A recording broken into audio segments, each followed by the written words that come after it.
ये रोल तो अमेरिका का हुआ करता है कि लगावे लिका की बुझावे लिका की, लेकिन इस बार जिनपिंग रूस जाकर क्या करके आया है, क्या खिला के आया है कि एक तरफ रूस ने एयर स्ट्राइक शुरू कर दी है, दूसरी तरफ दक्षिण चीन सागर में चाइना ने अमेरिकी युद्धपोत के साथ खेलना शुरू कर दिया है, तो तीसरी तरफ ईरान ने अमेरिका पर हमला कर दिया है। अब उधर से अमेरिकी एयरफोर्स भी उतर आई है। जानेंगे क्या कुछ चल रहा है यहाँ पर। तो दूसरी तरफ पाकिस्तानी सेना F-17 को छोड़कर भागी। जियोपॉलिटिक्स में बहुत कुछ चल रहा है, आइए जानते हैं इन खबरों को विस्तार से। अब न जाने जिनपिंग ने कौन सी घुट्टी पिलाई अपनी इस यात्रा के बाद कि एक तरफ ईरान, दूसरी तरफ रूस और तीसरी तरफ खुद चाइना इतना आक्रामक हो गया है। जैसे ही जिनपिंग रूस से निकला, रूस ने ताबड़तोड़ स्ट्राइक कथित तौर पर कर दी यूक्रेन के ऊपर। और वैसे यूक्रेन की भी वजह थी, जब ये मीटिंग शीटिंग चल रही थी तब यूक्रेन ने उड़ा दिया था मिसाइलों से भरे ट्रेन को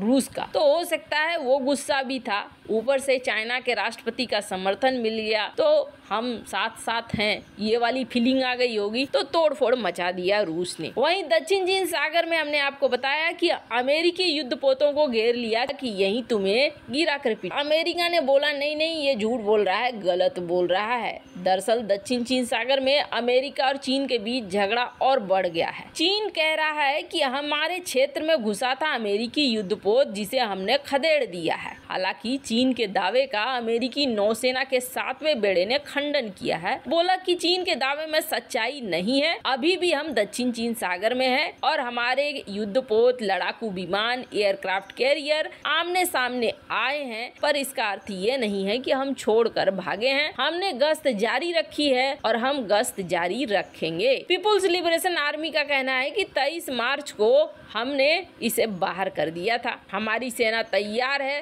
तुमसे लड़ने के लिए। अमेरिका ने बोला चाइना बोल रहा है झूठ, चाइना की बातों पर यकीन मत करो। चलो यहाँ तक तो समझ में आ गया, लेकिन अब ईरान को क्या सूझी है। हाल फिलहाल में हमने देखा कि ईरान पंगे लेने के लिए उतारू है अमेरिका से। हालांकि अमेरिका और इजराइल ने उसका बहुत सारा चना खा लिया है, जिसकी वजह से ईरान के अंदर गुस्सा है। ईरान अपना गुस्सा कभी न कभी निकालेगा, इस बात को लेकर वो कई बार कह भी चुका है। फिलहाल ईरान ने अमेरिका पर हमला किया है, पर अमेरिका के अंदर घुसकर नहीं। पर अमेरिकी रक्षा मंत्रालय को इतना बुरा लगा है कि अमेरिकी एयरफोर्स उतर चुकी है। आखिर उतरे क्यों नहीं? अमेरिका के एक कॉन्ट्रैक्टर की मौत हो चुकी है, इसके अलावा 5 सैनिक, एक और कॉन्ट्रैक्टर घायल हुआ है। कहा जा रहा है कि खास तौर पर अमेरिकी सुरक्षा बल जो ठिकाने इस्तेमाल करते हैं उसी पर हवाई हमला किया गया, उसी पर कार्रवाई की गई। यानी कि अमेरिका को निशाने में लेकर अमेरिकी नागरिकों को नुकसान पहुंचाने के लिए, सेना को नुकसान पहुंचाने के लिए खास तौर पर ईरान ने हमला किया। अब ये मामला कितना गंभीर है इसका अंदाजा आप ऐसे लगाइए कि अमेरिका के रक्षा मंत्री लॉयड ऑस्टिन ने कहा कि अमेरिकी खुफिया समुदाय को ईरानी ड्रोन के बारे में पता चला है। ऑस्टिन ने कहा रिवोल्यूशनरी गार्ड मतलब ईरान की सेना, इन्होंने जो हमले किए हैं हम उसका हमले का जवाब देंगे। वैसे आपको बता दें कि अमेरिका ने भी बमबारी करनी शुरू कर दी, खास तौर पर ईरान समर्थित जो वहाँ गुट हैं उसके ऊपर कई हवाई हमले किए गए, कई एयर स्ट्राइक किए गए। लेकिन ये जो घटना है ना, ये घटना बता रही है कि जल्द ही चीन, रूस और ईरान का गठबंधन देखने को मिलेगा अगर तीसरा विश्व युद्ध होता है तो। जिस तरीके से आक्रामक होकर ये अमेरिका के ऊपर वार कर रहे हैं, ऐसा लग रहा है जैसे ये युद्ध को न्योता दे रहे हैं। ईरानी ड्रोन हमले में अमेरिकी ठेकेदार की मौत और पेंटागन ने भी कर दी है जवाबी कार्रवाई। अब उम्मीद करिए कि इजराइल और अमेरिका मिलकर कहीं ईरान को धो न दे। ईरान सऊदी के मिलन के बाद ईरान का ये रूप अमेरिका को बहुत अखड़ेगा, ये तो तय माना जा रहा है। खैर, जहाँ जहाँ एक तरफ ये सब कुछ हो रहा है तो वहीं दूसरी तरफ और कितनी बेइज्जती कराओगे। अब तो ऐसा लगता है जैसे पाकिस्तान कब्र खोद कर मानेगा चाइना की। बिल्कुल सही समझ रहे हैं आप। हालांकि इस कब्र में सबसे पहले पाकिस्तान ही गिरा है और निकलने का कोई रास्ता नहीं दिख रहा है। भारत दुनिया भर में अपने तेजस विमान को लेकर आगे बढ़ रहा है, यहाँ तक कि अब तो कई युद्धाभ्यास भी हो रहे हैं, जिस युद्धाभ्यास में भारत अपने तेजस विमान को शामिल कर रहा है। और कोशिश पाकिस्तान चाइना की ये रहती है कि कोई भी ऐसा डील हो तो वहाँ जरूर पहुँचा दे वो अपने JF-17 को।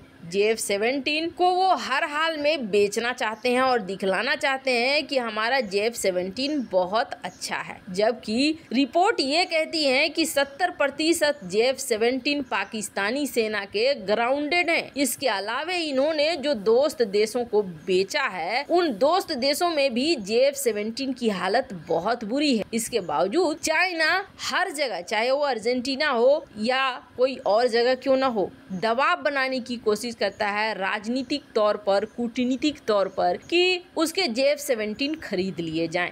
हमने आपको बताया था कि अर्जेंटीना में इस वक्त बढ़त पर है JF-17। अर्जेंटीना इसलिए नहीं खरीदेगा JF-17 कि उसे बहुत अच्छा विमान मिल रहा है, बल्कि अर्जेंटीना इसलिए खरीद सकता है JF-17 कि अर्जेंटीना को सपोर्ट मिल रहा है फॉकलैंड द्वीप पर कब्जा जमाने के लिए। ये एक रणनीतिक कारण है या फिर ये कहें कि मजबूरी है जो अर्जेंटीना निभाएगा। पर अर्जेंटीना की जनता के लिए ये खबर बहुत महत्वपूर्ण है। हुआ क्या?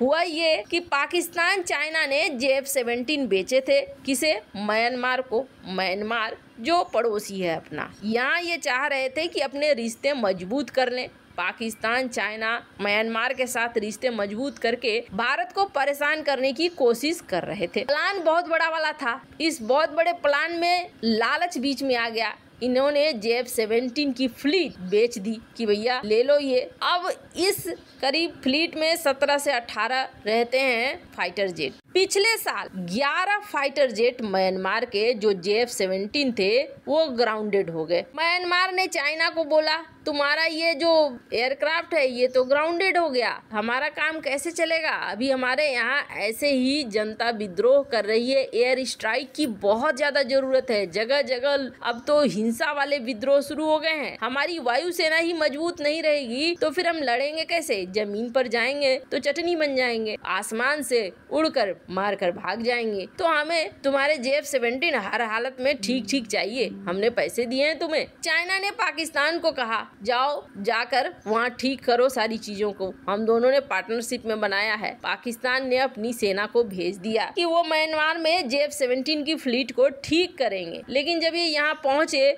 तो ये ठीक ही नहीं कर पाए और आखिरकार इन्हें वापस आना पड़ा। अब ऐसे समय में JF-17 को ये छोड़कर वापस भाग आए हैं जब एयर स्ट्राइक करने के लिए म्यांमार की सरकार को हर हाल में चाहिए फाइटर जेट। वैसे इन सब मामले में आपकी क्या राय है? कमेंट कर जरूर बताएं। जल्द मिलते हैं अगले वीडियो में नई खबर के साथ।